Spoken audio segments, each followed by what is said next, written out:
एक बात तो ये है कि नवरात्र चल रही है तो आप लोग उसका लाभ थोड़ा लेते होंगे, थोड़ा जब तक बढ़ाया होगा। ये बहुत ज़रूरी है क्योंकि ये जो है वो 9 दिन शक्ति की उपासना का पर्व है और हमारे शास्त्रों के अंदर शिव और शक्ति इस तरह दो तत्वों को बताया है। तो शिव माने सत्यम, जो सत्यम है, तप है, उसको हम शिव कह सकते हैं। और शक्ति माने प्रकृति, चिति शक्ति जो है उसको हम प्रकृति कहते हैं। तो यही चिति शक्ति के अलग अलग कार्य के हिसाब से अलग अलग रूप है और ये नवरात्रि के अंदर 9 रूप बताए गए हैं। ये चिति शक्ति को दुर्गा भी कहते हैं। दुर्गा शब्द आया है दुर्ग से। दुर्ग मतलब किला, फोर्ट। तो हमारे जैसे कोई किले के अंदर रहता है तो उसकी रक्षा होती है, तो ये पूरा संसार जो है एक किले के अंदर है और ये दुर्गा उसकी रक्षा करती है। और ये दुर्गा के 9 रूप बताए गए हैं। और ये तो हम सब जानते हैं। जैसे कि आज 6वां दिन है तो आज कात्यायनी का दिन, और जो रूप है उसका नाम कात्यायनी बताया गया है। तो वो महर्षि, एक महर्षि थे, उनका नाम कात्यायनी थी और उन्होंने दुर्गा माता की पूजा की थी पहले, तो उसके नाम से ये एक रूप का नाम ये हो गया। तो इस प्रकार 9 रूप यहाँ बताए हैं। पर योग की दृष्टि से अगर हम देखें तो ये सब ऊर्जा के रूप हैं, क्योंकि चित्ती शक्ति जो है वो ऊर्जा है और ऊर्जा की हमेशा 2 गति होती है, एक ऊर्ध्व गति होती है और एक अधो गति होती है। तो व्यक्ति जब साधना करता है तो यही ऊर्जा के कारण उसकी ऊर्ध्व गति हो सकती है। और जो व्यक्ति संसार में बद्ध रहता है उसकी ऊर्जा भी नीचे की ओर रहती है और इसलिए वो बद्ध अवस्था में रहता है, वहाँ उसकी अधोगति या निम्न गति होती है। तो ऊर्जा की कैसी स्थिति है इसके हिसाब से हमारी मनोस्थिति भी रहेगी। हम संसार में बद्ध रूप में हैं या संसार के अंदर हम मुक्त होते जाते हैं, ये इसके ऊपर निर्भर करता है। तो ये एक योग की दृष्टि से एक ये है। अब यही ऊर्जा जो है, जब कोई वस्तु व्यक्ति में फिक्स हो जाती है तो उस चीज़ को हम अटैचमेंट कहते हैं। अटैचमेंट जनरली शब्द हम यूज़ करते हैं, तो अटैचमेंट माने आसक्ति। पर आसक्ति का में क्या होता होगा, तो ऊर्जा की दृष्टि से देखें तो हमारी ऊर्जा वहाँ जाके फिक्स हो गई है उस व्यक्ति के अंदर या ये कोई वस्तु के अंदर। सादी भाषा में कहें तो हमारा जीव जो है वो वहाँ चिपक गया है वो चीज़ के अंदर। ये चीज़ मेरी है, ये व्यक्ति मेरी है, और वहाँ हमारी ऊर्जा जो है वो फिक्स हो जाती है, बंधन में आ जाती है। और अलग अलग व्यक्ति के जो है वो इस तरह ऊर्जा उसकी, किसी को बीबी बच्चों के अंदर फिक्स हो जाती है, किसी को पैसे के अंदर ज़्यादा फिक्स हो जाती है, किसी को प्रतिष्ठा वगैरह के अंदर ये शक्ति जो है वो फिक्स हो जाती है। इस तरह शक्ति फिक्स जब हो जाती है तो एक अटैचमेंट का रूप लेती है। और अटैचमेंट शब्द, आसक्ति शब्द हम यूज़ तो करते हैं पर इसका सही मतलब नहीं जानते हैं। इसका सही मतलब ये है कि हमारी ऊर्जा वहाँ फिक्स हो गई। अब जो साधक है उसका काम यही है कि भाई देखना पड़ता है उसको कि कहाँ कहाँ हमारी ऊर्जा फिक्स हो गई है, कहाँ कहाँ हमारी ऊर्जा चिपक गई है, तो उसको धीरे धीरे करके वहाँ से उसको मुक्त करना है। पैसों के अंदर ज़्यादा अगर हमारा मन जीव जा रहा है तो वहाँ से उसको मुक्त करना है। कोई संबंधों के अंदर ज़्यादा जा रहा है तो वहाँ से मुक्त करना है। इस तरह हमारी ऊर्जा को हमें मुक्त करते जाना है। तो फिर धीरे धीरे करके साधना में हमारी प्रगति हो सकती है। अब दूसरी बात है कि 3SRB का इम्पोर्टेंस, तो हम अलग अलग रूप से समझते हैं। ये जो किताब पढ़ते हैं उसके अंदर भी अलग अलग रूप से बताया है, पर उसको 3SR भी हमें किस तरह मदद करती है। तो एक चीज़ क्या है कि भगवान ने हमें दो चीज़ दी है। एक जो है हमारा बॉडी ब्रेन सिस्टम, जिसको हम कंप्यूटराइज बॉडी ब्रेन सिस्टम कहते हैं, जो कंप्यूटर जैसा ही है। जैसे कंप्यूटर चलता है इस तरह हमारा बॉडी ब्रेन चलता रहता है, अपने आप में ही चलता रहता है। और दूसरी चीज़ हमारे अंदर जो है वो है हमारा डिवाइन फ्रेगमेंट या आत्मा तत्व। तो ये दो चीज़ भगवान ने हमें दी है। अब कंप्यूटराइज बॉडी ब्रेन सिस्टम किस लिए है? ये आत्मा तत्व का परिचय के लिए है, और दूसरा जीवन जीने के लिए भी है। पर सबसे इम्पोर्टेंट जो चीज़ है ये है कि हम बॉडी ब्रेन सिस्टम का उपयोग आत्मा तत्व को जानने के लिए करें। और नॉर्मली हम ये नहीं करते। हम जीवन बॉडी ब्रेन सिस्टम से जीवन तो जी लेते हैं, पर वो जीवन भी इतना ढंग का नहीं होता है जिसके अंदर हमारा कोई खास, जिसको हम कह सकें कि भाई हम प्रोग्रेसिव जिसको कहे, इस तरह का होता नहीं है। तो बॉडी ब्रेन सिस्टम जो है उसका उपयोग हमें आत्मा तत्व को जानने के लिए करना है। अब जैसे जैसे हमारा 3SR भी बढ़ता जाता है, वैसे वैसे हम ये बॉडी ब्रेन सिस्टम क्या है, किस तरह काम करती है, वो हम जानना शुरू करते हैं। बॉडी ब्रेन सिस्टम की हम संवेदना लेते हैं अलग अलग रूप में, फिर उसकी कार्यशैली क्या है, फिर ब्रेन किस तरह काम करता है, फिर हम ज़्यादातर कितने विचारों में डूबे रहते हैं, डे ड्रीमिंग वगैरह होता है, मैकेनिकली जीते हैं। ये सारा निरीक्षण जो है वो हमारा 3 स्टेप से ही बढ़ता है। निरीक्षण बढ़ाने का एक ही उपाय है कि 3 स्टेप बढ़ाओ। जितना 3 स्टेप बढ़ेगा इतना आपका निरीक्षण, आपके अंदर का, बाहर का निरीक्षण तो हम करते हैं, सारी दुनिया को देखते हैं, पर हम कौन है, क्या है, वही नहीं हम नहीं देखते हैं। तो अंदर का देखने के लिए ये 3SRB का हमें उपयोग करना चाहिए। और जो खास तावड़िया जी बार बार कहते हैं कि भाई हमारे जो ये बॉडी ब्रेन सिस्टम है या हमारा थिंकिंग इंस्ट्रूमेंट ब्रेन है, उसको हमें री एजुकेट करने की बहुत ज़रूरत है। जो पुराने ढंग से जीते आए हैं और जो ब्रेन के अंदर जो हमारा पैटर्न पड़ी है वो इस तरह हम जीते हैं, उसके बदले में उसको री एजुकेट करना, उसको पुनः शिक्षित करना बहुत ज़रूरी है। तो ये 3SRB से ही हो पाएगा, क्योंकि री एजुकेशन जो है उसके लिए जो गलत पैटर्न है उसका साफ होना ज़रूरी है। और जैसे जैसे 3SRB बढ़ेगा वैसे वैसे ये पुरानी ब्रेन की पैटर्न है या पुरानी जो एटीट्यूड है वो हमारे अंदर बदलते जाएंगे। तो हज़ारों सालों से जो हमारा थिंकिंग इंस्ट्रूमेंट जिस तरह गलत रूप से काम कर रहा है, उसका मोमेंटम जो है उसको तोड़ने के लिए ये 3SRB बहुत उपयोगी है, और वो हमें धीरे धीरे बढ़ाना चाहिए।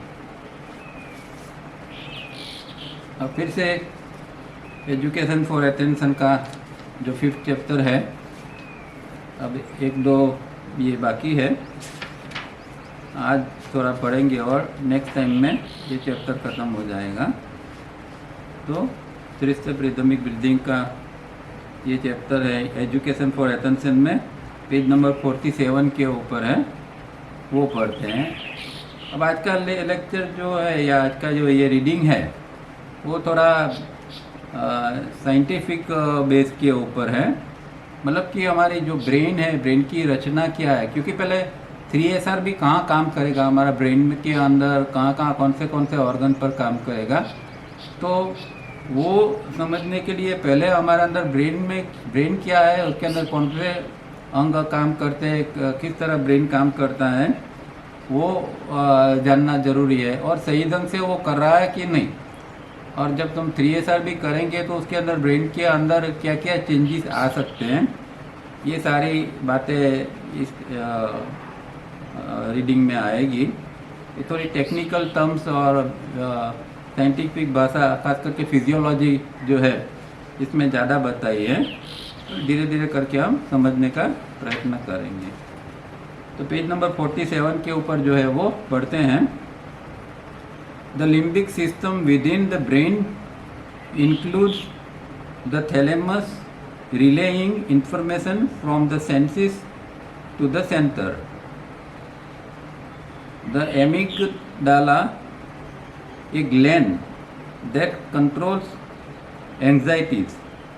The hippocampus, which plays a role in learning and memories, and most importantly the hypothalamus, which wields tremendous control over the body and is the most important gland responsible for maintaining homeostasis, that is balance and harmony in the organism as a whole.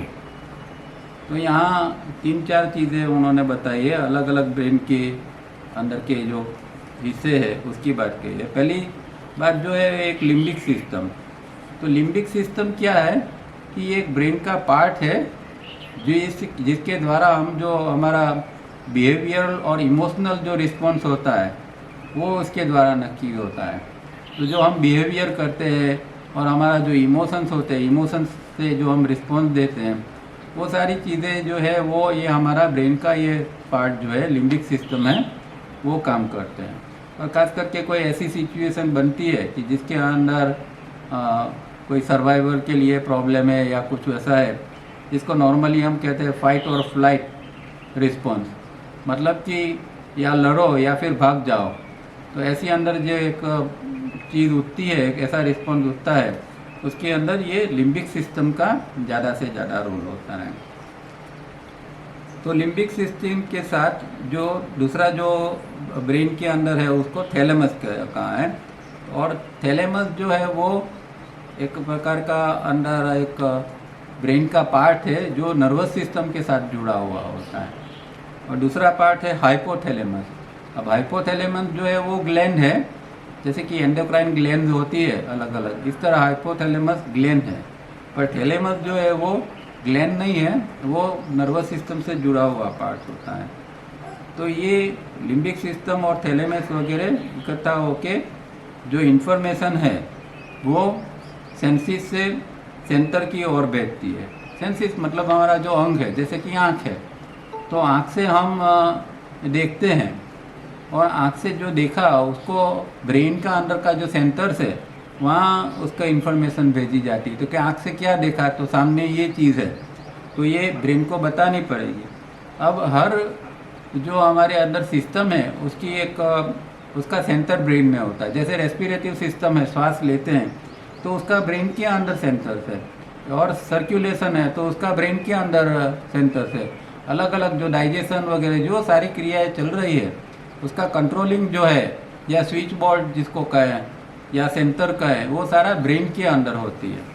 तो ये senses द्वारा जो है वो information वहाँ भेजी जाती है, ये लिम्बिक सिस्टम और थैलेमस के द्वारा। फिर बात है कि the amygdala A gland that controls anxiety. अब दूसरी एक छोटी सी ग्लैंड है, बादाम जैसे शेप की एक ग्लैंड होती है, उसको एमिगडाला कहते हैं। और वो जो हमारे अंदर एंग्जाइटी, जो चिंता बढ़ती है, उसको कंट्रोल करने का काम करती है। अब देखो ये सारी चीज़ें जो है, अगर वो ग्लैंड वगैरह सही ढंग से काम करते हैं, ये सिस्टम सही ढंग से काम करती है, तो ही ये चीज़ हो पाएगी। मतलब मानो कि ये ग्लैंड अच्छी तरह से काम नहीं करती है तो फिर एंग्जाइटी हमारे अंदर रहेगी, बढ़ेगी। तो ये ग्लैंड को किस तरह हम कंट्रोल कर सकते हैं, वो 3SRB का रोल है, वो बाद में समझ में हमारे आएगा। The hippocampus which plays a role in learning and memories. तो ये जो हाइपोकैम्पस नाम का एक ब्रेन का हिस्सा है वो पीछे के साइड में है, जहाँ हमारी मेमोरी जो है वहाँ ये है, और इससे हम सीखने का काम करते हैं या फिर याद रखने का काम सारा करते हैं। इसके अंदर ये हाइपोकैम्पस का रोल होता है। And most importantly the hypothalamus which will tremendous control over the body and is the most important gland response from maintaining homeostasis, balance and harmony in the organism as a whole। अब सबसे important जो part है वो है ये hypothalamus. मैंने कहा इस तरह ये पार्ट नहीं, पर एक्चुअली ये ग्लैंड ही है। और ग्लैंड का क्या होता है कि हार्मोन्स को रिलीज करना। हम जानते हैं हार्मोन्स, हर ग्लैंड होती है उससे अलग अलग प्रकार के हार्मोन्स निकलते रहते हैं। और हार्मोन जो है वो हमारे हमारे जो इमोशंस है, हमारे मूड्स है, इसका पूरा आधार जो है हमारे हार्मोन्स किस तरह, मतलब कि जो एंडोक्राइन ग्लैंड किस तरह काम करती है और हार्मोन्स किस तरह रिलीज होते हैं उसके ऊपर है। तो ये सारी ग्लैंड जो है उसका फंक्शन अच्छी तरह होना चाहिए। तो ये हाइपोथैलेमस क्या काम करता है कि पूरे बॉडी के कंट्रोल करने का काम यही करता है, यहीं से पूरे बॉडी को कंट्रोल होता है। और दूसरा जो इम्पोर्टेंट उसके बात में ये है कि वो एक बैलेंस और हार्मनी का भी काम करती है। हमारा बॉडी ब्रेन सिस्टम जो है वो बैलेंस में काम करे, हार्मनी में काम करे, ये भी ज़रूरी है। तो इसका कारण भी ये हाइपोथैलेमस है। हाइपोथैलेमस जितना अच्छा काम करेगा इतना हमारे अंदर बैलेंस और हार्मनी रहेगी पूरे ऑर्गेनिज्म के अंदर। तो ये बात यहाँ इसलिए बताई है कि भाई 3SR भी जब हम करेंगे तो ये जिन जिन ग्लैंड के अंदर या जिसके अंदर कमी है या कोई ग्लैंड के हार्मोन्स अच्छी तरह नहीं निकलते या किसी के ज़्यादा निकलते हैं, तो ये सारी चीज़ों को कंट्रोल होना बहुत ज़रूरी है। और ये 3SR भी फिर हम समझेंगे कि 3SR भी इसके अंदर किस तरह काम करते हैं। ये brief description by doctors Stephen Locker and Douglas Colligan in the healer within states a few functions of the incredible hypothalamus। तो एक किताब है हीलर विदिन नाम की, वो उसके अंदर ये हाइपोथैलेमस किस तरह काम करते हैं वो थोड़े बात यहाँ बताई गई है, वो भी शॉर्ट में देख लेते हैं। This small region coordinates a phenomenal portion of the body's activity. तो ये हाइपोथैलेमस क्या करता है कि बॉडी की एक्टिविटी है उसको कोऑर्डिनेट करते हैं, और वो फेनोमिनल पोर्शन जो है कि ये एक ऐसा असाधारण भाग है ब्रेन का जिससे हमारे बॉडी की एक्टिविटी कोऑर्डिनेट हो सकती है। The hypothalamus not only transmit but also receive signal from all over the nervous system hormonally through the blood stream. अब जो हार्मोन्स होते हैं, जो ग्लैंड से हार्मोन्स निकलते हैं, वो ब्लड स्ट्रीम के अंदर जाता है। ब्लड जो शरीर में घूमता है उसके अंदर जाता है, और फिर वो ब्लड जो है वो ब्रेन में जाता है। तो उसके जो सिग्नल्स होते हैं वो ये सिग्नल को रिसीव करने का और इसको भेजने का दोनों काम जो है ये हाइपोथैलेमस करते हैं। तो नर्वस सिस्टम द्वारा ये सिग्नल को वो रिसीव करते हैं। जैसे कि एक हार्मोन्स कोई अंदर बॉडी के अंदर बढ़ गया, इसके कारण कुछ अंदर गुस्सा ज़्यादा आने लगा या कोई और मूड हमारा अच्छा हो गया या ख़राब हो गया, तो उसके सिग्नल्स जो है वो नर्वस सिस्टम द्वारा ब्रेन को भेजे जाएंगे, और ये हाइपोथैलेमस ये काम करेगा। Because of its broad sphere of influence the hypothalamus could be considered the homeostatic center। अब ये जो है वो ये हाइपोथैलेमस क्या करता है, उसकी एक इन्फ्लुएंस बहुत है कि विशाल कार्य क्षेत्र है, वो इन्फ्लुएंस करता है अलग अलग कामों के लिए, और एक होम्योस्टेटिक सेंटर के रूप में काम करते हैं। और हमने ऊपर देखा कि होम्योस्टेटिक मतलब बैलेंस एंड हार्मोनी। तो ये हाइपोथैलेमस जो है वो हमारे अंदर बैलेंस और हार्मोनी का काम भी करता है। It control specific glands, the adrenal gland and the pituitary. It regulates appetite and monitors the level of blood sugar in the body as well as the fluid content of blood. तो दूसरा hypothalamus का काम करते हैं कि दो gland को भी वो कंट्रोल करते हैं, एक पिट्यूटरी ग्लैंड है और एक एड्रिनल ग्लैंड है। तो पिट्यूटरी ग्लैंड ब्रेन के अंदर है और उसका बहुत मेजर रोल है, और वो पिट्यूटरी ग्लैंड हेल्दी होनी चाहिए, और उसके जो सिक्रेशंस है उसके जो हार्मोन्स है वो अच्छी तरह निकलना बहुत ज़रूरी है, नहीं तो कई प्रकार की डिसेबिलिटी व्यक्ति के अंदर आती है। तो ये एक इसका फंक्शन जो है वो हाइपोथैलेमस देखते हैं।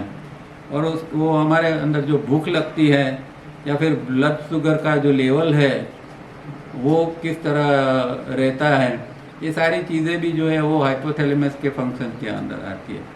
उसके अलावा जो बॉडी में फ्लूइड जो है वो जितना रहना चाहिए, हमें कितना पानी पीना चाहिए, कितना और प्रकार का ड्रिंक्स लेना चाहिए कि जिसके द्वारा हमारा ये फ्लूइड जो है वो बॉडी के अंदर मेंटेन हो सके। अगर वो कम होता है तो फिर अलग अलग प्रकार के प्रॉब्लम्स हमें आ सकते हैं। तो ये हाइपोथैलेमस ये सब चीज़ बाल ये कामगिरी सब कुछ यही देखता है। It acts as the body's thermostats regulating temperature control and is prime switching center for signals destined for functions controlled by the automatic nervous system, the automatically operating muscles of the heart and lungs and the digestive and circulatory system। फिर दूसरा उसके अलावा वो क्या है कि एक thermostat का काम करते हैं। थर्मोस्टेट मतलब कि हमारी बॉडी के अंदर जो गर्मी है उसको मेंटेन करना है। बॉडी एकदम गर्म भी नहीं रहना चाहिए, बॉडी ठंडा भी नहीं होना चाहिए।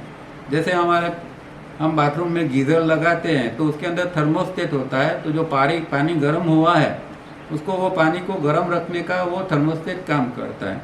इसी तरह ये हाइपोथैलेमस जो है वो हमारे बॉडी की गर्मी जो है उसको मेंटेन करने का काम करते हैं। और दूसरा जो ये जो है वो एक प्रकार की एक प्राइम स्विचिंग सेंटर है कि जहाँ से सिग्नल जो है वो उसके गंतव्य स्थान के ऊपर भेजा जाता है और वो फंक्शंस को वो कंट्रोल करने का काम करता है और वो कंट्रोल होता है ऑटोनोमिक नर्वस सिस्टम से। तो ये सब एक दूसरे के साथ जुड़े होते हैं और इस तरह ये काम करते हैं। अब जो हमारे बॉडी के अंदर जो सिस्टम्स है और उसके साथ जो मसल जुड़े हुए हैं वो ऑटोमेटिकली ऑपरेट होते हैं, पर ये यहाँ ब्रेन से इसका ये होता है। जैसे कि हम श्वास लेते हैं तो हम जानते हैं कि डायाफ्राम का उसमें मेजर रोल है। तो डायाफ्राम नीचे जाते हैं तो श्वास लेते हैं, डायाफ्राम ऊपर जाता है। अब डायाफ्राम भी एक प्रकार का मसल्स ही है, तो इस मसल्स को ऑटोमेटिकली चलाने का काम जो है वो ये हाइपोथैलेमस द्वारा होता है। इस तरह हार्ट के मसल्स है, तो हार्ट के मसल्स जब कॉन्ट्रैक्ट होते हैं तो ब्लड जो है वो सर्कुलेट होता है, आगे जाता है तो पूरे शरीर के अंदर। तो कॉन्ट्रैक्शन और एक्सपांसन जो है हार्ट के मसल्स का होता है, तो सर्कुलेशन हमारा होता है। लंग्स के भी अलग अलग मसल्स है, इंटरकॉस्टल मसल्स है, उसको भी हम श्वास लेते हैं, उसके अंदर एक उसका रोल है। फिर डाइजेस्टिव सिस्टम जो है उसके अंदर भी अलग अलग मसल्स काम करते हैं। तो इन शॉर्ट अलग अलग सिस्टम से उसके मसल्स का काम सही ढंग से करे, ये सारा ये हाइपोथैलेमस देखता है, उसके द्वारा होता है। The hypothalamus is a drug factory. अब एक प्रकार का, क्योंकि ये हाइपोथैलेमस ग्लैंड है तो ग्लैंड में से तो हॉर्मोन्स ही निकलते हैं, तो हॉर्मोन्स माने कि ड्रग, और ड्रग कहो उसको केमिकल कहो, क्योंकि हार्मोन से वो एक प्रकार के केमिकल्स होते हैं।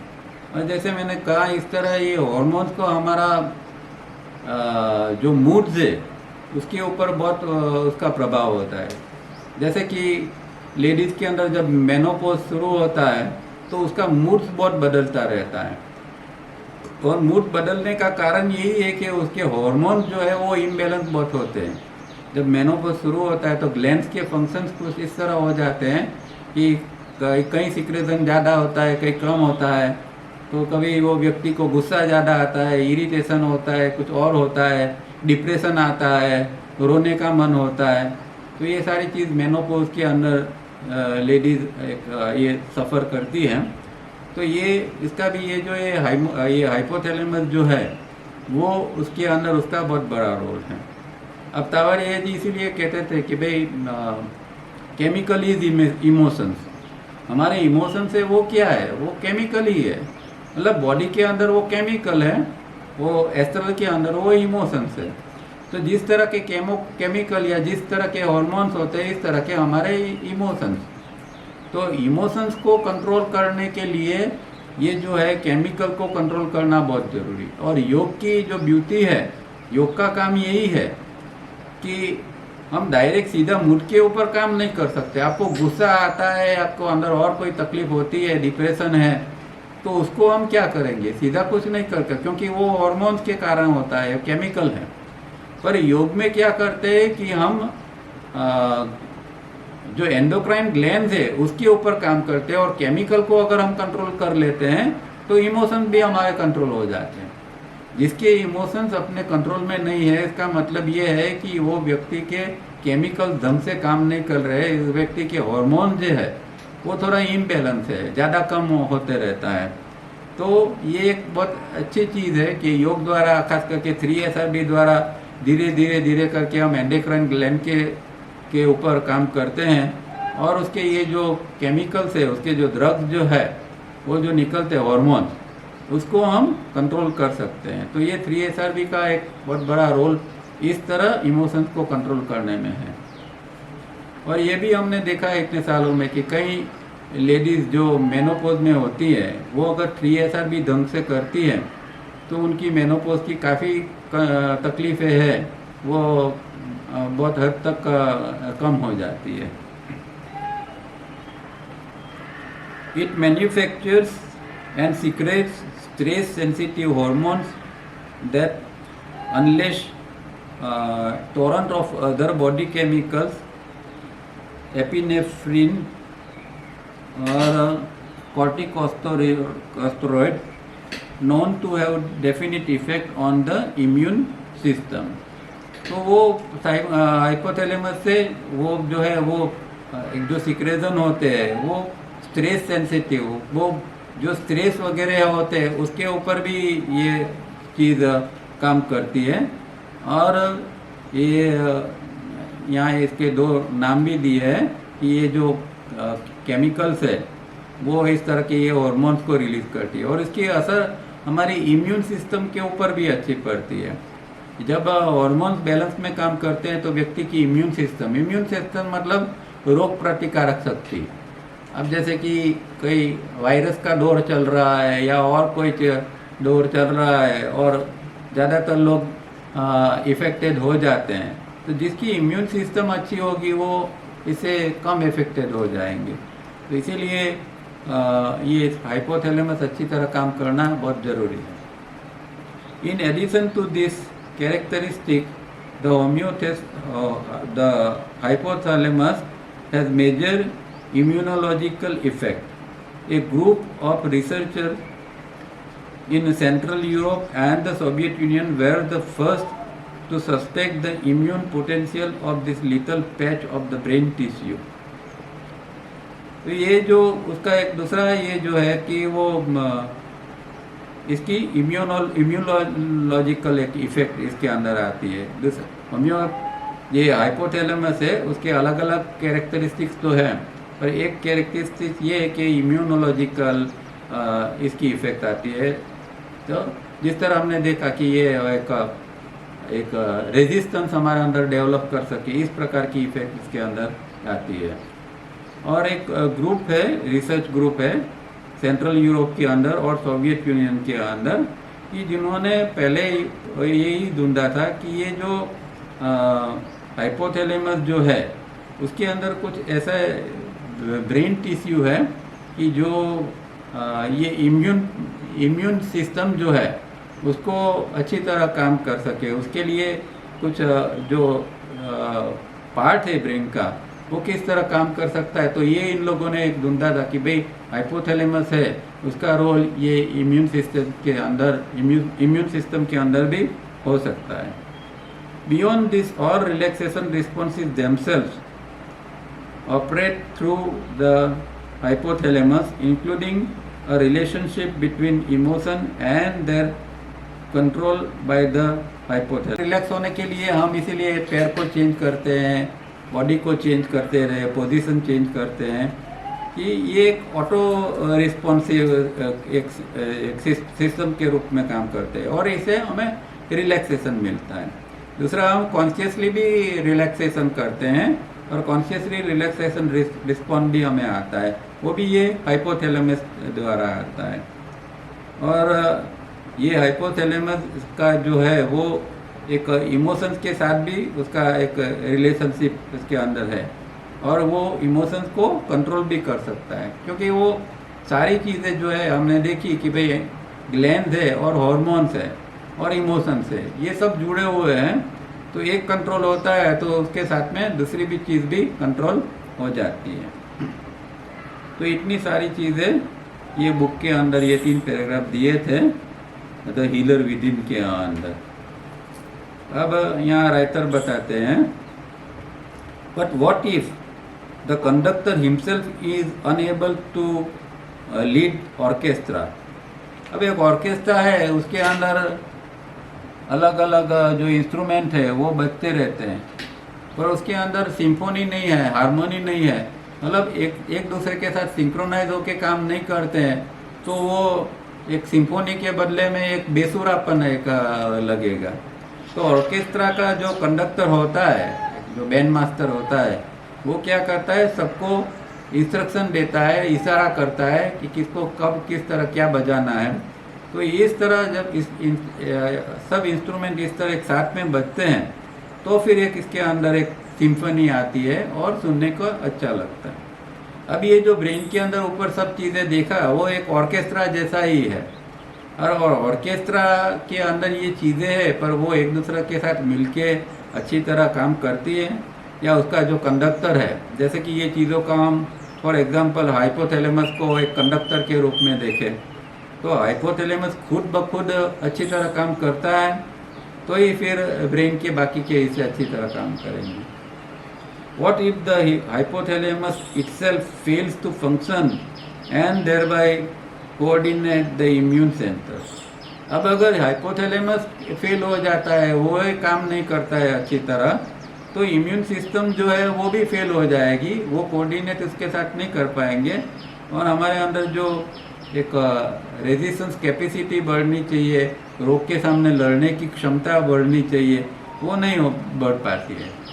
और दूसरा क्या होता है कि चलो व्यक्ति जवान है तो उसके अंदर अपने आप में थोड़ा इम्यून सिस्टम चलती है, रेजिस्टेंस होता है, पर जैसे जैसे उम्र बढ़ती है इस तरह हमारे अंदर इम्यून सिस्टम जो है वो वीक होती जाती है।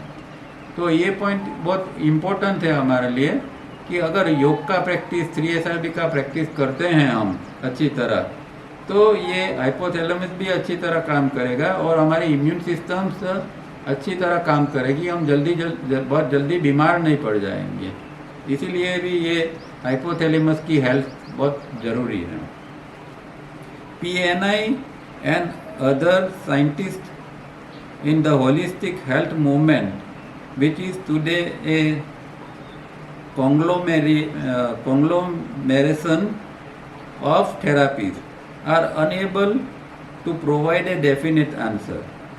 तो जो अलग अलग साइंटिस्ट ये बॉडी ब्रेन सिस्टम के ऊपर काम करते हैं, और वो मिलके उन लोगों ने कुछ थेरापीज ऐसी बनाई है कि जिससे विशिष्ट प्रकार से उपचार हो सके, या जिसको हम एक साथ में बहुत सारी थेरापी को इकट्ठे करके एक साथ में उपयोग करते हैं, तो कोई ना कोई थेरापी काम कर जाती है। इस तरह की अब आजकल ऐसा ग्रुप भी बना है और इस तरह वो भी काम करते हैं। तो इन लोगों के पास भी इसका कोई सॉल्यूशन नहीं है, कोई आंसर नहीं है कि भाई ये हाइपोथैलेमस अगर काम नहीं करता है तो उसको किस तरह काम में लाया जाएगा, उसका आंसर किसी के पास नहीं है। These therapies include such techniques as visualization and imagery exercises, progressive relaxation, Herbert Benson, self-hypnosis or autogenic training, faith healing, therapeutic touch, etc. तो ये अलग अलग थेरापी के अंदर ये लोग जो थेरापिस्ट होते हैं वो अलग अलग टेक्निक उपयोग करते हैं, जैसे कि विजुअलाइजेशन। तो कई लोग जो है वो ये हमारी अंदर की जो साइकोलॉजिकल ठीक ठाक ये रहे, इसलिए अलग अलग चीज़ें करते हैं, उसमें एक विजुअलाइजेशन का प्रयोग कराते हैं कि भाई आप इस तरह इसको विजुअलाइज करो, ये विजुअलाइज करो, तो फिर आपके अंदर जो कुछ नेगेटिविटी या कुछ कमी है वो कम हो जाएगी। या कई लोग जो है वो इमेजरी एक्सरसाइज सिखाते हैं जिसके अंदर कुछ इमेजिन पॉजिटिवली इमेजिन करना होता है, इस तरह की एक्सरसाइजेस है। या कोई प्रोग्रेसिव रिलैक्सेशन की एक्सरसाइज, तो रिलैक्स किस तरह होना है दिन भर में अच्छी तरह, उसकी कोई टेक्निक सिखाता है, कोई सेल्फ हिप्नोसिस सिखाता है, या फिर कोई सेल्फ जनरेटेड ट्रेनिंग, जो ऑटोजेनिक जो है वो सेल्फ जनरेटेड ट्रेनिंग जो है इस तरह का। फिर फेट हीलिंग भी होती है, कई धर्मों के अंदर एक फेट हीलिंग होती है कि ऐसा करेंगे तो ऐसा हो जाएगा। जैसे हमारे साथ सामान्य रूप में संसार हमारे समाज के अंदर एक मानता मानते हैं कि भाई ऐसा ऐसा होगा तो ऐसा करेंगे, चढ़ावा चढ़ाएंगे, ये चीज़ ये व्यक्ति की तबीयत अच्छी हो जाएगी तो ऐसा हम ऐसी मानता मानते हैं कि ऐसा चढ़ावा चढ़ाएंगे वगैरह वगैरह। तो ये सब फेट हीलिंग की लोग सिखाते हैं कई लोग, या कई लोग एक थेरापेटिक टच की बात करते हैं कि भाई हमारे अंदर ही ऊर्जा है, तो दूसरे जो वीक व्यक्ति है उसको हम टच करते हैं तो उसके अंदर उससे एक हीलिंग अंदर हो जाएगी। All so-called therapeutic techniques suggested by the holistic health movement function through the registration area in the brain A discussed earlier, but their structure of acceptance, that is IESM intensity ratio 2482, does not permit therapeutic change within the non-functioning immune system, nor can they bring about authentic freedom from emotional debris collected in the granthis deep inside the organism। अब चाहे ये कितने भी प्रयोग कर ले, ऐसी therapy बहुत सारी डेवलप हुई है और कभी कभार कुछ काम कर जाती है और टेम्पररी रिलीफ इससे मिलती है, पर इसका मतलब ये नहीं कि ये कोई सही माने में कोई एक टेक्निक है। क्योंकि सबसे इम्पोर्टेंट बात समझने की ये है कि ये जो सारी की सारी टेक्निक है वो कॉन्शियस ब्रेन से होती है। तो कॉन्शियस ब्रेन मतलब हमारा जो रजिस्ट्रेशन एरिया है, जो हमारा ब्रेन ए है, जिसके अंदर हमारे चारों केंद्र IESM केंद्र पर है। हम जानते हैं आगे का ब्रेन कॉन्शियस ब्रेन, जिसके अंदर ये 4 सेंटर्स पर है, उसको ब्रेन ए कहते हैं या रजिस्ट्रेशन एरिया पर। अब प्रॉब्लम क्या है कि देखो दो शब्द है, या जिसको हम कहते हैं ना, एक कॉन्शियस ब्रेन है, दूसरा कॉन्शियस सबकॉन्शियस ब्रेन जो है। अब कॉन्शियस ब्रेन है जिसको हम रजिस्ट्रेशन एरिया ब्रेन ए कहते हैं। अब सबकॉन्शियस है वो जो है वो हमारा पीछे का जो मेमोरी का पार्ट है, जिसको हम 3A कहते हैं, वो हमारा सबकॉन्शियस पार्ट है। अब जो सारे के सारे प्रॉब्लम्स है वो हमारे ये 3A के अंदर पर है, मतलब मेमोरी पार्ट है जो सबकॉन्शियस है, उसके अंदर हम हमारे सब प्रॉब्लम पड़े हैं। और हम ट्रीटमेंट करते हैं कहाँ से, ये ब्रेन ए से करते हैं या रजिस्ट्रेशन एरिया से करते हैं। तो कोई भी सजेशन दिया जाता है, जैसे कि हिप्नोसिस के अंदर या दूसरी टेक्निक के अंदर, या आप इमेजिन करोगे, कुछ भी करोगे, तो आप कॉन्शियस ब्रेन का उपयोग करोगे। अब कॉन्शियस ब्रेन सबकॉन्शियस के ऊपर किस तरह काम करेगा, वो तो हो ही नहीं सकता। मैं कॉन्शियस ब्रेन से बार बार बोलूँ कि मैं अच्छा हो जाऊंगा, मैं हेल्दी हो जाऊंगा, मुझे ये नहीं होगा, मुझे वो नहीं होगा, तो क्या ये सबकॉन्शियस के ऊपर उसकी असर आ जाएगी, उससे हमारा सबकॉन्शियस ठीक हो जाएगा? ये पॉसिबल ही नहीं है। और ये चीज़ तवैया जी ने इनकी किताब के अंदर बहुत क्लियर कट लिखी है कि ऑटो सजेशन हिप्नोसिस काम नहीं करते हैं, और इसका एक ही कारण है कि ये सब सारी चीज़ें कॉन्शियस ब्रेन से की जाती हैं, और हमारा प्रॉब्लम जो है वो सबकॉन्शियस का है, अनकॉन्शियस का है, वो तो दूसरे एरिया, ब्रेन का एरिया ही अलग है, और वहाँ तक तो हमारे ये कोई सजेशन पहुँचते भी नहीं है।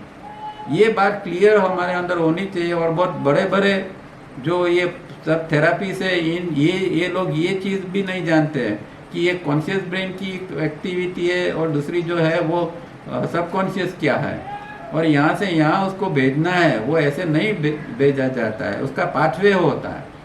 तो ये बड़े लोग भी ये जानते नहीं हैं, और इस तरह ये सारी छोटी मोटी टेक्निक डेवलप हो जाती है। और अब बहुत सारे वीडियो ऐसे देखेंगे जिसमें इस तरह क्लेम किए जाते हैं कि भाई ये करोगे तो ऐसा हो जाएगा, ये करोगे तो ऐसा, पर कुछ नहीं होता है, क्योंकि वो साइंटिफिक चीज़ ही नहीं है। वो इस तरह काम कैसे कर सकती है? वो साइंटिफिकली कोई समझाए कि कॉन्शियस माइंड सबकॉन्शियस पर किस तरह प्रभाव करेगा। कुछ बोलने से, कुछ रटने से थोड़ी हो जाता है। सबकॉन्शियस के अंदर तो कितने गहरी चीज़ें पड़ी हुई है, हमारे सब आदतें पड़ी हुई है, हमारे सारी नेगेटिविटी की पैटर्नें पड़ी हुई है, वो कैसे हम चेंज कर पाएंगे। तो ये संभव ही नहीं है। ये बात बहुत इम्पोर्टेंट है और ख़ास हमें ध्यान में रखना है।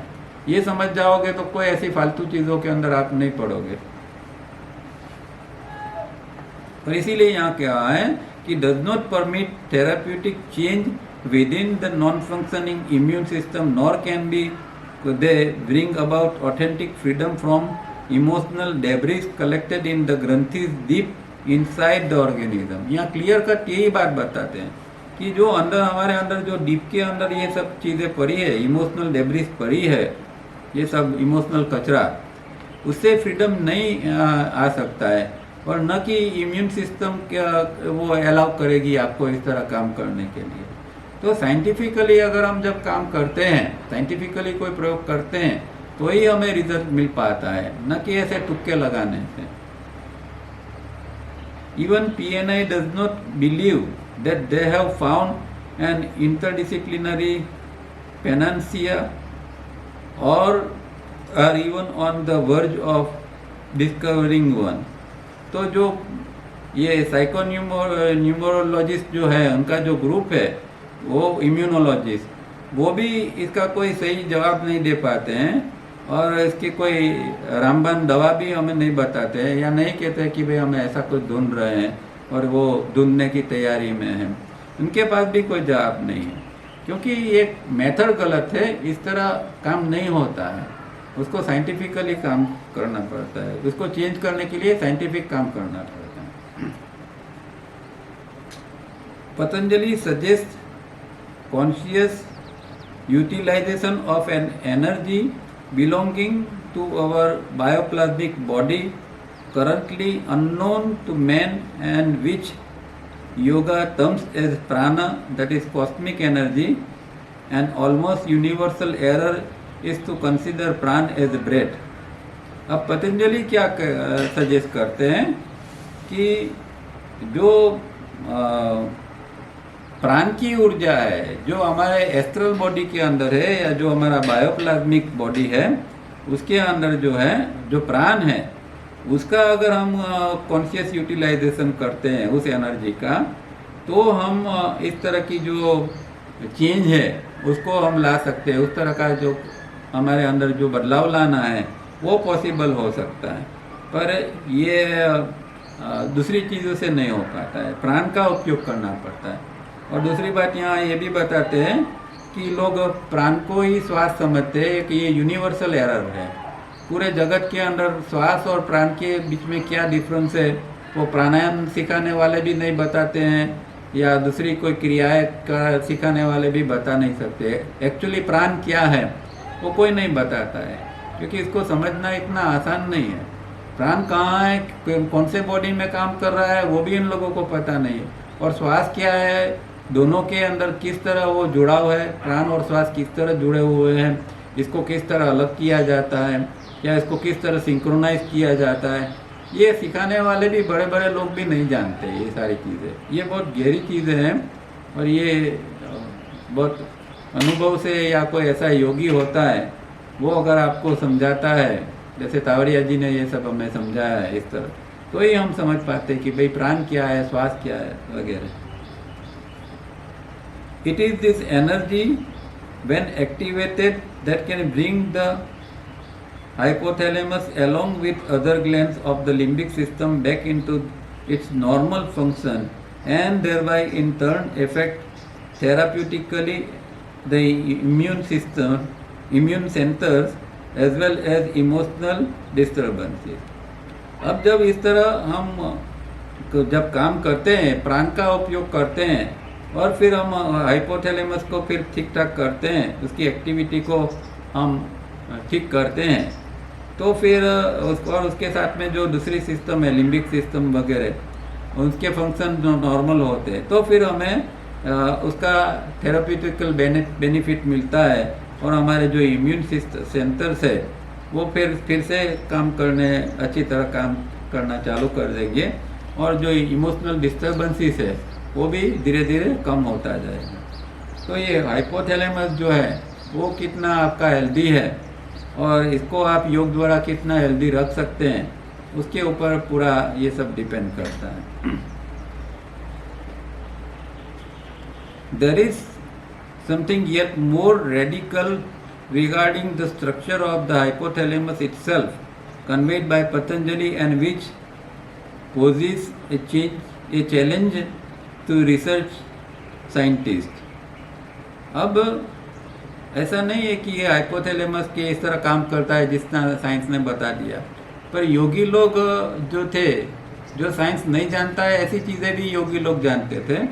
तो कुछ और भी एक रेडिकल चीज़ इसके अंदर हो सकती है, कोई मौलिक चीज़ इसके अंदर हो सकती है उसके स्ट्रक्चर के अंदर, हाइपोथैलेमस के स्ट्रक्चर के अंदर, और वो पतंजलि ने बताया हुआ है कि भाई किस तरह ये जो चैलेंजेस होते हैं, जो रिसर्च साइंटिस्ट जो है वो जानते नहीं है इस प्रकार के, वो पतंजलि या दूसरे योगी जो थे वो जानते थे। Patanjali tells us that the hypothalamus is a part of a large structure situated deeper inside the midbrain section, extending slightly more toward the right. अब ये कहाँ है ये हाइपोथैलेमस जो काम कर रहा है वो कहाँ काम कर रहा है कि हमारा राइट मिड ब्रेन जो है, मिड ब्रेन का थोड़ा राइट साइड का हिस्सा, मतलब राइट मिड ब्रेन जो है वो पार्ट जो है वो हाइपोथैलेमस के साथ में जुड़ा हुआ है। और हम जानते हैं कि तवरिया जी की इसमें राइट मिड ब्रेन का बहुत महत्व उन्होंने बार बार बताया हुआ है, क्योंकि राइट मिड ब्रेन के साथ में हमारे अंदर इनसाइट सेंटर है और दूसरे सेंटर से वो उसके साथ में जुड़ा हुआ है। एक इंट्यूशन सेंटर, इनसाइट सेंटर, ये सब चीज़ें हमने देखी है और ये चीज़ें जो है वो राइट मिड ब्रेन के साथ जुड़ी हुई है। ये साइंस या साइंटिस्ट नहीं जानते हैं, पर वो महर्षि पतंजलि और उनकी परंपरा में लोग जानते थे। Together he calls them the insight centre. तो ये राइट मिड ब्रेन के अंदर क्या है, इनसाइट सेंटर है। और इनसाइट सेंटर क्या होता है कि हमारे अंदर जो एस्ट्रल लेवल का जो है वो एस्ट्रल लेवल के अंदर एक इनसाइट सेंटर है और इलेक्ट्रॉनिक लेवल के ऊपर जो है वो इंट्यूशन सेंटर है। ये हम इनर डिसिप्लिन के अंदर भी देख चुके हैं। तो इनसाइट सेंटर को डेवलप करना है तो ये हाइपोथैलेमस का इस पार्ट को, राइट मिड ब्रेन को हमें डेवलप करना पड़ेगा। While the hypothalamus is a cellular structure, a patch of brain tissue no bigger than the tip of the thumb, the extension is also a similar structure, vibrant and pulsating, able to convert prana to mix with breath in the lungs. तो क्या कहते हैं कि ये जो hypothalamus जो है उसका जो सेल्यूलर स्ट्रक्चर है, अर्थात उसकी जो कोशीय संरचना है, जो एक ब्रेन का एक जो टिश्यूज़ है, मांसपेशी है, और जो हमारे उसकी साइज़ कितनी है, जो अंगूठा होता है, अंगूठा के जो टिप ऊपर का जो हिस्सा होता है, इतना ही इसकी साइज़ है ये हाइपोथैलेमस की, इसकी साइज़ इतनी बताते हैं।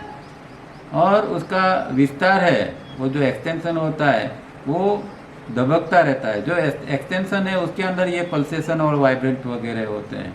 और ये हाइपोथैलेमस जो है वो लंग्स के अंदर प्राण को रूपांतरित होकर श्वास के साथ मिक्स होने देता है। मतलब कि हमारे श्वास के साथ प्राण जो लंग्स में आता है वहाँ हाइपोथैलेमस प्राण को श्वास से अलग करता है, क्योंकि प्राण को एस्ट्रल में जाना है और श्वास को लंग से होकर पूरे शरीर में जीना है।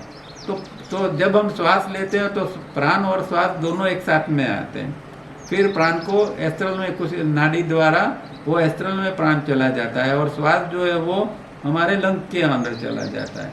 तो ये जो एक मिक्स अंदर प्रक्रिया है उसके अंदर ये हाइपोथैलेमस कुछ वो रोल करता है और ये उसको मिक्स होने देता है और फिर अलग करके उसको दो शरीरों के अंदर भेजा जाता है। इस तरह की कुछ बात यहाँ ये करते हैं।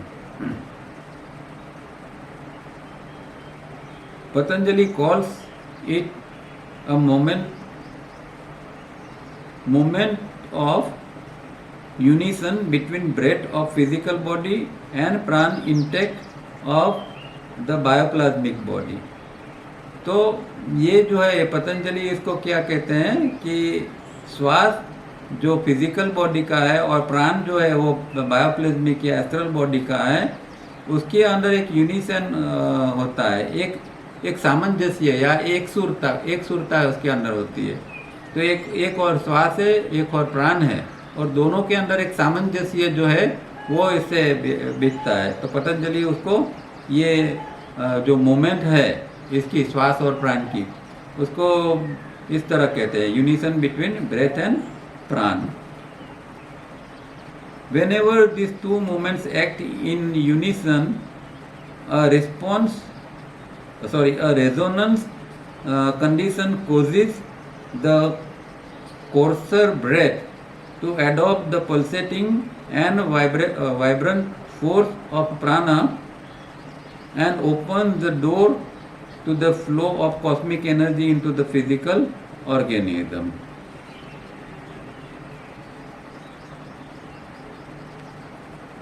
तो ये यहाँ जो क्या कहते हैं कि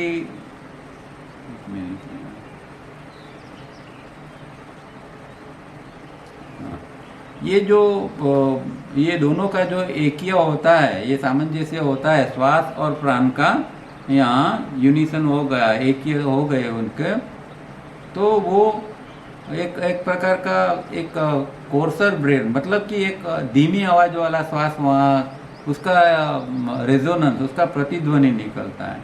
तो जब ये दोनों के अंदर एक सामंजस्य बैठ जाता है श्वास और प्राण के अंदर, तो एक प्रकार का एक धीमी आवाज वाला श्वास वहाँ चलता है और उसका एक रेजोनेंस प्रतिध्वनि उत्पन्न होता है, जिसके अंदर प्राण का धबकार, ये जो पल्सेशन और वाइब्रेंट है वो उसके अंदर शामिल होते हैं, और वह कॉस्मिक एनर्जी के प्रवाह को स्थूल शरीर में दाखिल होने के द्वार खोलता है। तो ये जो कॉस्मिक एनर्जी है वो फिर हमारे फिजिकल बॉडी के अंदर भी वो आ सकती है। यहाँ जो बात है वो कुछ प्राण और श्वास के सिंक्रोनाइजेशन की बात है, कि वो स्थिति की बात बताना ये चाहते हैं। मतलब श्वास स्थूल शरीर में और प्राण सूक्ष्म शरीर में एक ही गति से काम करते हैं। इस सिंक्रोनाइजेशन से प्राण के धबकार को श्वास के धबकार अपनाते हैं, इसे रिदम कहते हैं। वो फिर हम आगे देखते हैं उसको। Thus the synchronization brought about by the pulsation of the breath consciously adopting the pulsation of a प्राण is rhythm।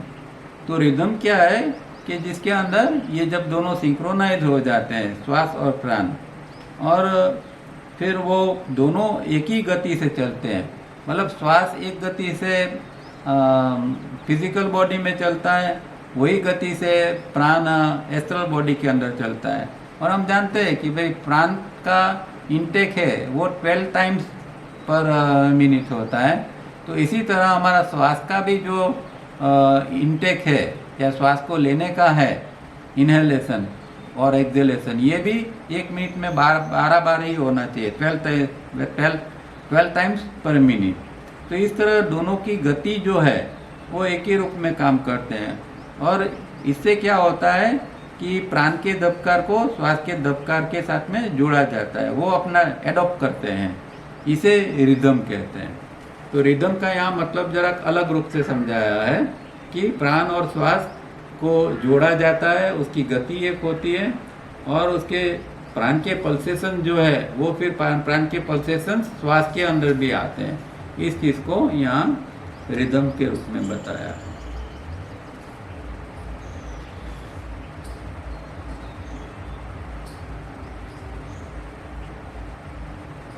Physical organism, thus synchronization brought the rhythm. It must continue to for all 24 hours through 3SRB, as any technique not working for all 24 hours has no possibility of guaranteed success। तो पहली बात ये है कि कोई भी technique है वो 2400 घंटे चलनी चाहिए। और यहाँ जो 3SRB टेक्निक है उसमें हम प्राण को और श्वास को दोनों को एक ही गति से चलाते हैं, एक ही उसके दोनों के पल्सेशन वगैरह एक हो जाते हैं। तो ऐसी जो 2400 घंटे हम इस तरह का श्वास और प्राण चलाते हैं तो फिर सक्सेस की कोई पॉसिबिलिटी बनती है। और जो टेक्निक 24 घंटे इस तरह हम नहीं कर सकते हैं उसमें कोई सक्सेस मिलने की संभावना नहीं रहती है।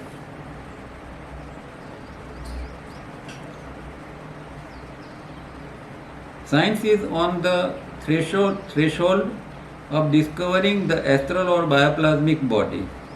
अब हम जानते हैं कि धीरे धीरे करके साइंस ने बहुत सारी प्रगति की है और उसको बहुत लंबे समय से एक पता चल गया था कि भाई ये फिजिकल बॉडी एक ही नहीं है, उसके अंदर कुछ और भी है और वो भी काम करता है। और जो सब एक्सपीरियंस कर रहे हैं वो एक्सपीरियंस के अंदर कोई दूसरा बॉडी का भी रोल है।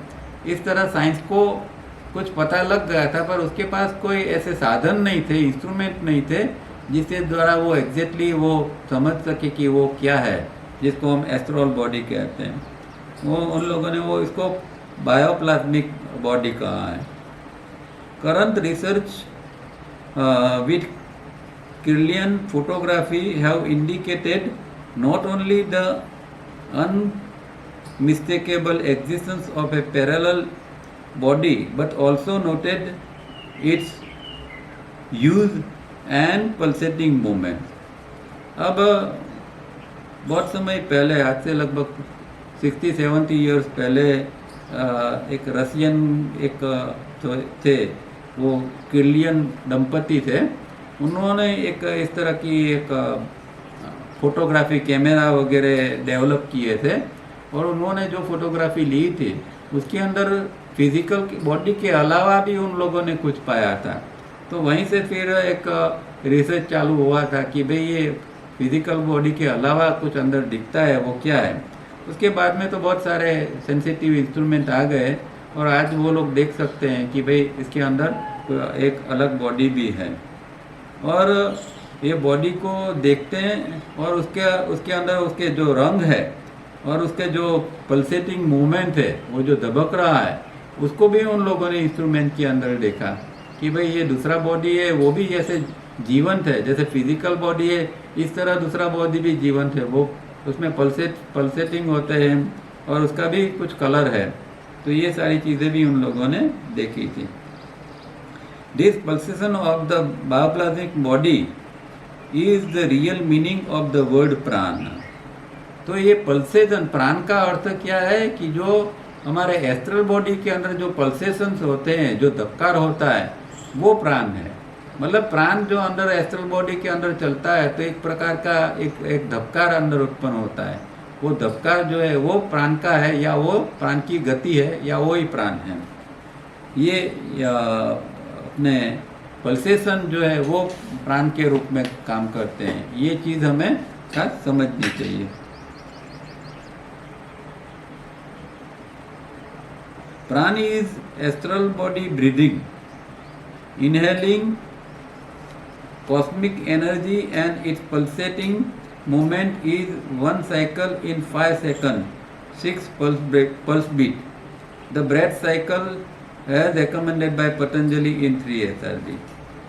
तो ये एस्ट्रल ब्रीदिंग जो है प्राण का, जिसमें हम कॉस्मिक एनर्जी को इनहेल करते हैं, श्वास लेते हैं तो श्वास के साथ में हमें क्या मिलता है, एक कॉस्मिक एनर्जी जिसको हम प्राण कहते हैं, वो भी अंदर आता है। और उसकी जो एक फिक्स रेट है उसका, वो है 1 साइकिल इन 5 सेकंड। तो 5 सेकंड के अंदर या 6 पल्स बीट के अंदर वो जो है वो एक साइकिल उत्पन्न होती है। He further states that since both are linked and work in unison, the synchronization of breath with prana intake opens up a possibility of energy flow from one to the another।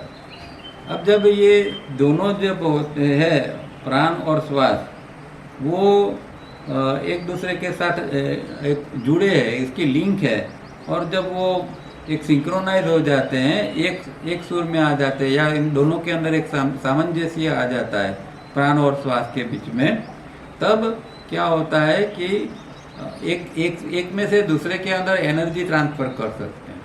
अब प्राण ऊर्जा जो है वो एक पावरफुल ऊर्जा है, तो वो प्राण ऊर्जा को अगर हम फिजिकल बॉडी में ला सकते हैं तो फिजिकल बॉडी बिना थके घंटों तक काम कर सकता है। तो ये एक टेक्निक है, और जो योगी लोग थे वो जानते थे कि ये प्राण को किस तरह एस्ट्रल से फिजिकल में लाया जाए।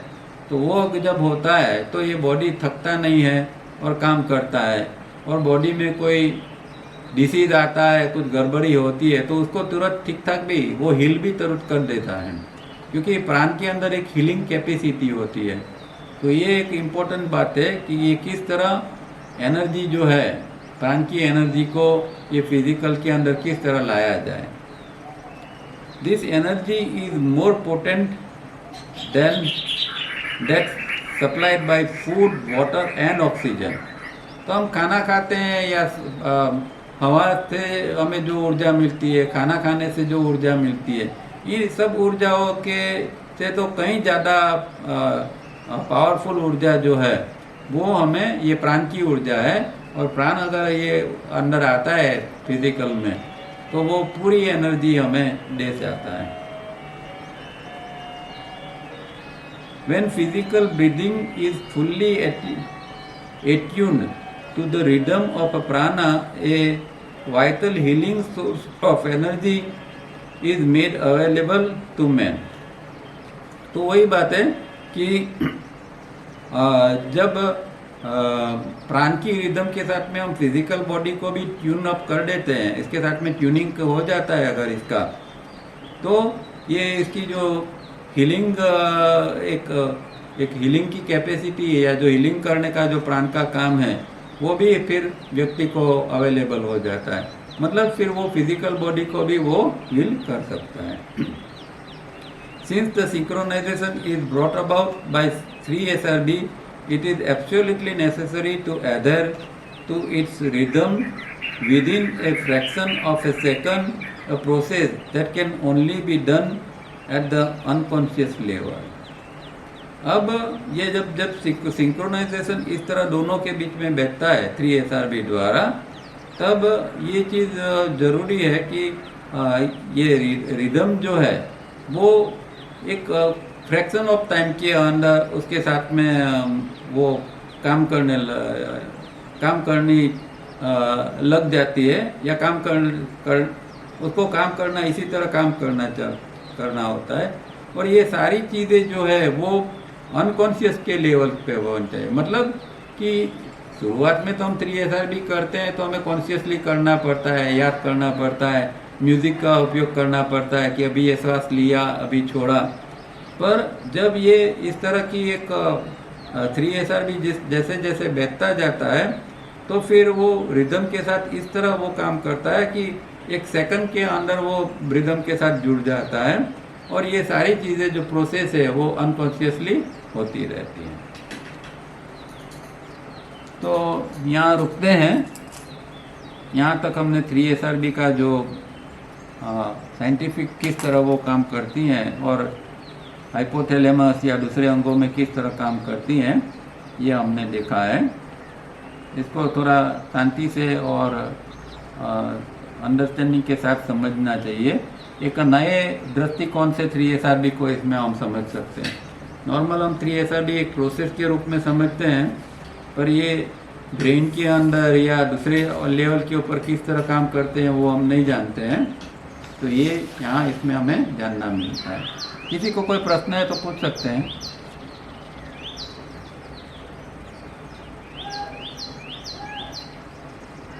किसी को कोई प्रश्न है तो पूछ सकते हैं, नहीं तो फिर यहाँ रुकते हैं, समाप्त करते हैं।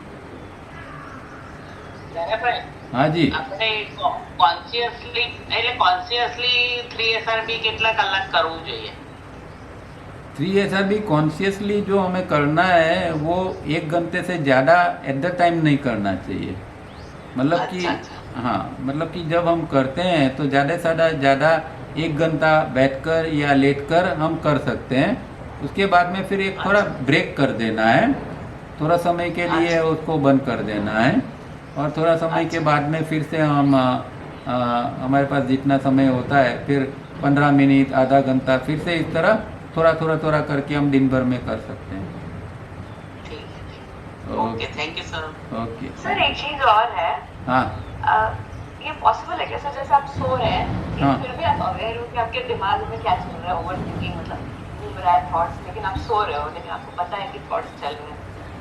वो ऊंची स्थिति है, मतलब सो रहे हैं मतलब आप नींद में हैं, और नींद में है इस तरह अगर आपकी कोई मतलब आप जगे हुए कि आपको पता है कि आप नींद में, लेकिन फिर भी मतलब थॉट प्रोसेस जा रहा है दिमाग। थॉट प्रोसेस वो तो चालू तो रहता है, हम नींद में भी थॉट प्रोसेस टोटल बंद नहीं होता है। पता कि ये चल रहा है लेकिन आप नींद में भी हो, मतलब उस तरह का। हाँ उसको ही रियल जागृति कहते हैं। जागृति का अर्थ ये है खाली आँख खुली और हम जाग गए वो जागृति नहीं, पर हमारा हम जो है वो शरीर निद्रा के अंदर है, पर कोई अंदर तत्व एक जागृत है और उसको महसूस होता है कि ये विचार चल रहा है या मैं जागृत हूँ, इस तरह का। ये एक जागृति का उच्च आयाम है और ये अनुभव होना चाहिए। अगर सही मायने में ऐसा होता है तो अच्छी बात है, पर इसमें भ्रमना नहीं होनी चाहिए, क्योंकि प्रॉब्लम क्या है कि उसका कोई रेक्टिफिकेशन नहीं होता है। उसको ये सही मायने में यही है, उसको इस तरह बहुत गारंटी से कहना बहुत मुश्किल है। तो वो व्यक्ति खुद उसको ऑथेंटिक होके फिर उसको ये देखना पड़ता है कि भाई हाँ ऐसा हो रहा है, और अगर ऐसा हो रहा है तो बहुत अच्छी बात है ये। हमेशा नहीं, कभी कभी। हाँ अगर फिर भी होता है तो अच्छी बात है, फिर भी होता है तो अच्छी बात है। ठीक है, ठीक है। हाँ सर। हाँ। लेकिन रात को जब हम करते हैं हाँ 3SR भी, हाँ तो सोने के टाइम तो हम जाग ही जाते हैं, मतलब नींद ही नहीं आती। कोई तो बोलते हैं कि 3SR भी करते ही सो जाते हैं हम, लेकिन मुझे तो लगता है कि मैं तो 2-3 घंटे तक सुनती रहती हूँ, जैसे नींद ही नहीं आती। तो हाँ। क्या ऐसा हो सकता? तो हमारे डॉक्टर बोलते हैं कि आप ये मत सुनो। नहीं, इसमें क्या है कि जब हम करते हैं तो कुछ समय के बाद में एनर्जी का नया फ्लो चालू हो जाता है, और जब एनर्जी हमारे अंदर सिस्टम के अंदर बढ़ती है तो एक फ्रेशनेस का अनुभव होता है। फिर वो नींद नहीं आती है, क्योंकि नींद कब आती है कि जब बॉडी थकता है, ब्रेन थकता है तो आती है। अब तो कई लोगों को क्या होता है कि थके हुए हैं तो करते करते सो जाते हैं, और कई लोगों को उससे उल्टा होता है कि ये करते करते एनर्जी का फ्लो बढ़ जाता है, तो फिर 2-3 घंटा नींद नहीं आती है। ऐसा कई बार होता है, कई बार बनता है, तो वो गलत चीज़ नहीं है, उसका ही एक भाग है। पर धीरे धीरे करके फिर एक सेटिंग ऐसा हो जाता है कि 3SR भी करते करते फिर हम नींद में अच्छी तरह जा सकते हैं। कभी कभी ऐसा होता है तो कोई गलत नहीं है और घबराने की कोई बात नहीं है, हो सकता है ऐसा। उस दौरान 3SR भी और करो, तो एक फ़ायदा है कि 2-3 घंटा और करने का मौका मिलता है उस समय, तो करते जाओ। लेकिन नींद डिस्टर्ब होती है अगर, तो वो डॉक्टर बोलते हैं कि आपकी नींद नहीं, बहुत डॉक्टर कम की होती है। नहीं, इसमें डॉक्टर का काम ही नहीं है। आपका बॉडी को बोलने दो, आप दूसरे दिन उठते हो तो फ्रेश उठते हो कि नहीं, इसका एक हाँ, ही वो तो एक ही fresh, एकदम फ्रेश सर, बस एकदम बस तो fresh। वही तो उसका एक मापदंड है। उससे हमें कोई आवर से थोड़ी लेना देना है कि हमने 6-7 घंटा सोया तो ही हम एक फ्रेश है या इससे ही हमारी एनर्जी अच्छी है। हम अगर सुबह में 3 घंटा 4 घंटा भी सो लिया और सुबह में फ्रेश उठ गए तो इसका मतलब ही ये है कि कुछ गलत नहीं है। अगर हम थके थके उठते हैं तो ही समझना कि कुछ गड़बड़ी है, वो तो चिंता करने की बात नहीं है, और डॉक्टर को पूछने का भी नहीं है। बहुत सारी चीज़ें डॉक्टर नहीं समझ सकते इन चीज़ों के अंदर। Okay okay sir, thank you. Okay, thank you. चलिए तो यहाँ रुकते हैं, नेक्स्ट वीक में फिर से मिलेंगे। हाँ।